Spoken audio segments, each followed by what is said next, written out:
j'espère que ton poney va bien. On se retrouve aujourd'hui pour la vidéo que j'adore faire en début d'année. Il n'y a absolument aucun secret puisque c'est dans le titre. On est là pour ma wishlist 2019. Cependant, je ne vais pas te cacher qu'en plus d'une wishlist, c'est plutôt une liste de bonnes résolutions à prendre autour du matériel. C'est vraiment quelque chose qui me tient à cœur depuis plusieurs semaines. Tu me connais, je suis un peu une grande matos addict et depuis des années j'accumule. C'est plus possible quoi, il y a vraiment une surconsommation de matériel. Plein de choses que je n'utilise pas. Donc cette année, je me mets un gros coup de pied au derrière et je me lance dans quelques petites idées pour réorganiser autant ma sellerie que mon mode de consommation. Ma première résolution cette année, c'est de revenir un petit peu au basique. Et là, je parle essentiellement de la gamme de couleurs. Toi-même tu le sais, j'ai une belle gamme de couleurs, on va dire, surtout dans les tapis de selle et les bandes de polo. Quoi qu'il en soit, j'ai envie de revenir à des couleurs classiques. En tant que fashionista du poney, j'aime bien sortir un petit peu tout. Et c'est un petit peu le souci, c'est-à-dire que j'aime bien autant assortir ma tenue à celle du poney. Et quand on a 70 tapis de selle, il est assez difficile d'avoir 70 polos, 70 paires de chaussettes, tu vois ce que je veux dire quoi. Donc du coup, pour réduire les fautes de goût, j'ai décidé de me tenir à quelques couleurs essentielles, en tout cas qui me paraissent essentielles. Si tu me connais et surtout si tu me suis sur Instagram, tu dois le savoir, je suis une grosse mordue marron. J'ai un poney palomino, ça aide parce que ça lui va merveilleusement bien. Mais que ce soit mes cuirs, mon dressage, c'est tout marron. J'ai une multitude de tapis marron. C'est pas toujours les mêmes nuances. Mais enfin, tu comprends bien l'idée, même sur moi, le marron c'est une grosse addiction. À ça, j'ajoute le beige parce que ça permet de contraster. Et enfin bon, c'est plus un cavalier de couleur qu'une couleur, mais ça va, je le vis bien. La deuxième couleur que j'ai beaucoup dans ma sellerie et que j'avais acheté avant même d'avoir Elion, c'était le noir. Et puisqu'on est dans les camailleux, du noir au gris d'ailleurs. Je ne trouve pas que le noir, contrairement à la couleur marron, soit celle qui aille le mieux à Elion, mais quand il a sa robe d'hiver, ça reste quand même un grand classique. Par contre, je trouve que le gris lui va comme un gant, j'adore ça sur lui.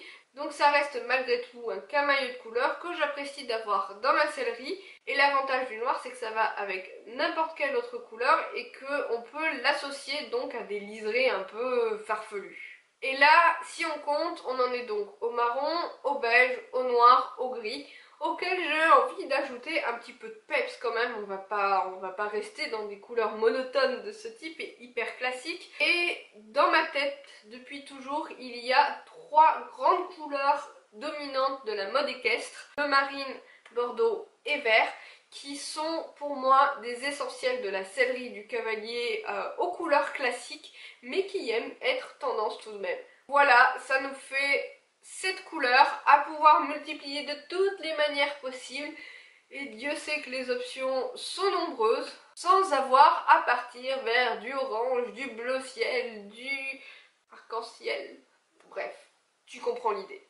Je ne vais pas rentrer dans l'énumération de mes tapis de selle pour cette deuxième résolution, mais du coup tu comprends bien que les tapis qu'il y a en trop, ou en tout cas les couleurs qu'il y a en trop, vont...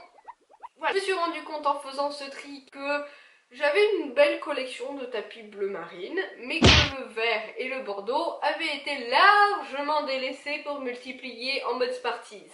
Donc pour cette année 2019, dans ma wishlist, il y a du matériel bordeaux et du matériel vert sapin. Que ce soit pour moi avec un joli petit pantalon, un petit haut, ou bien pour poney, notamment pour des tapis de dressage et éventuellement d'autres tapis mixtes.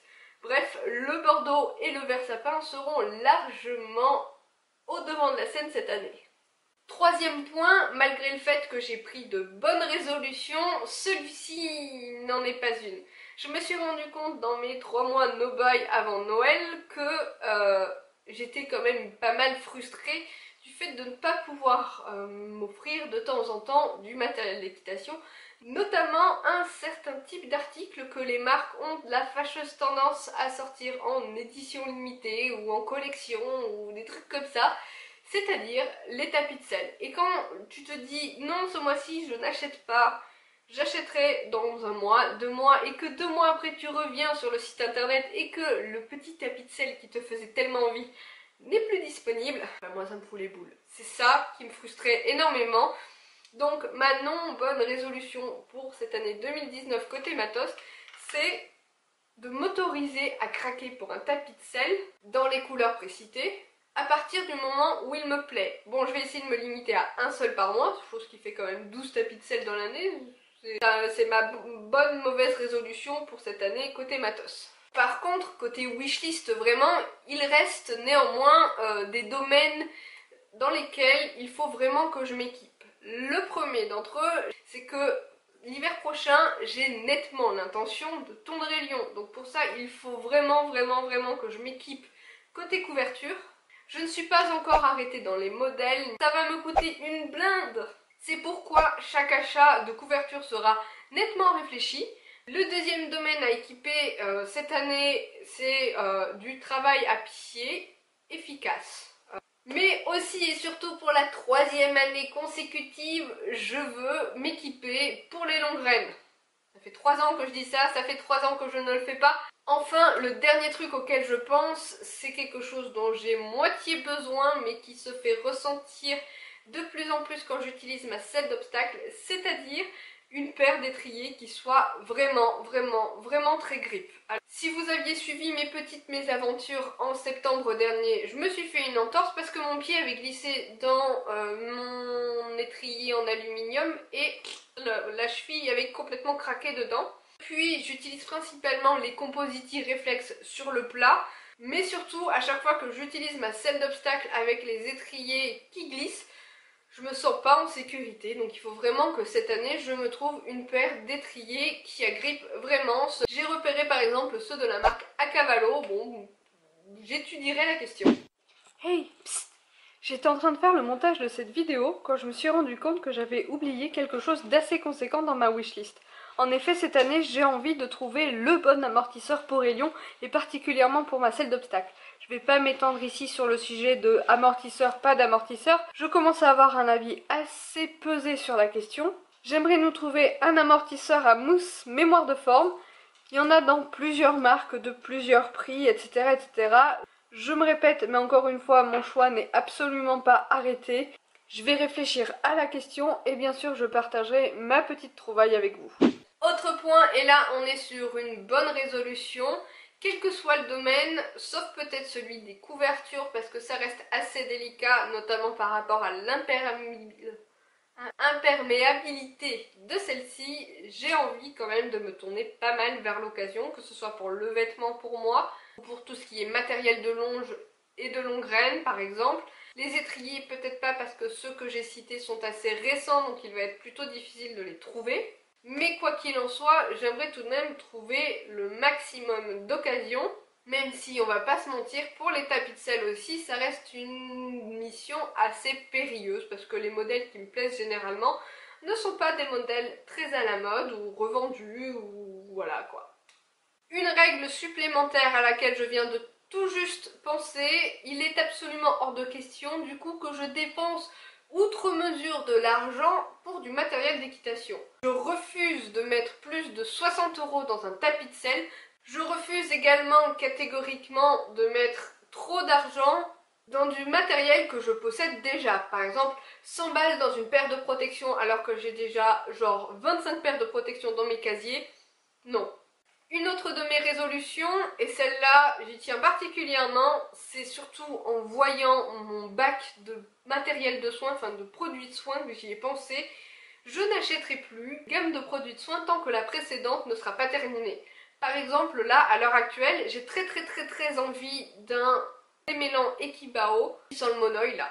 Cependant, j'ai 2 démêlants encore dans ma sellerie, celui de chez Kramer qui sent plutôt bon mais qui ne démêle pas des masses, j'avoue, et un autre de chez Ekibao qui est exactement la même composition que celui que je veux mais qui selon moi pue littéralement.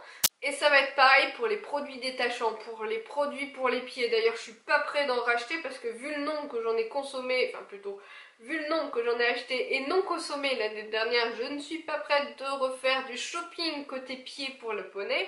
Pour les savons glycérinés, pour tout, il est absolument indispensable que je priorise mes achats vers des produits que je ne possède pas parce que ce sont des choses qui se périment, etc. etc.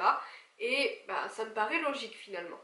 Et dans ce désir de renouveau, j'en arrive au dernier point de cette fausse wishlist finalement, c'est de faire du tri dans mes affaires.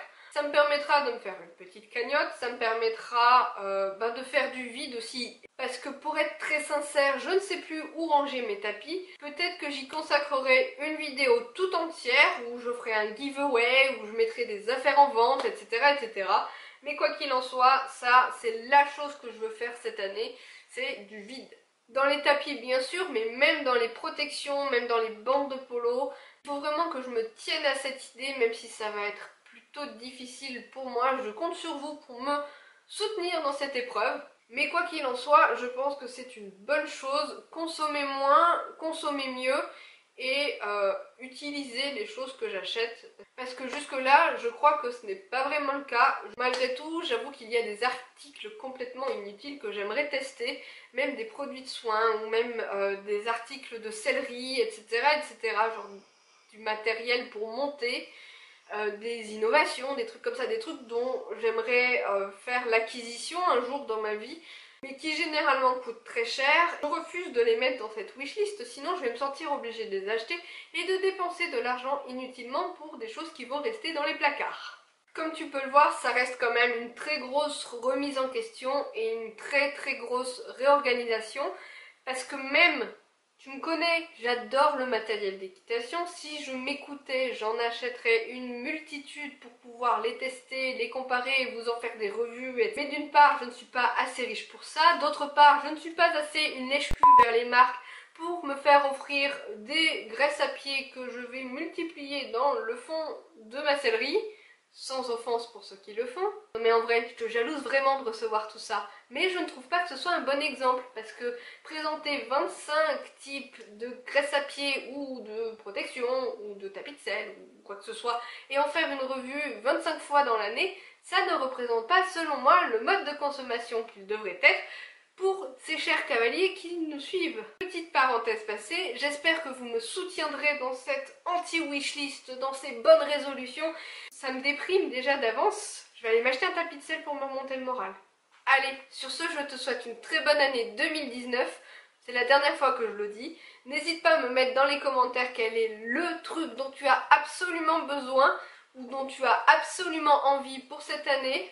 Dis-moi si toi aussi ça t'est déjà arrivé, une petite remise en question côté matos. Je fais plein de papouilles à ton poney et je te dis à bientôt dans une prochaine vidéo.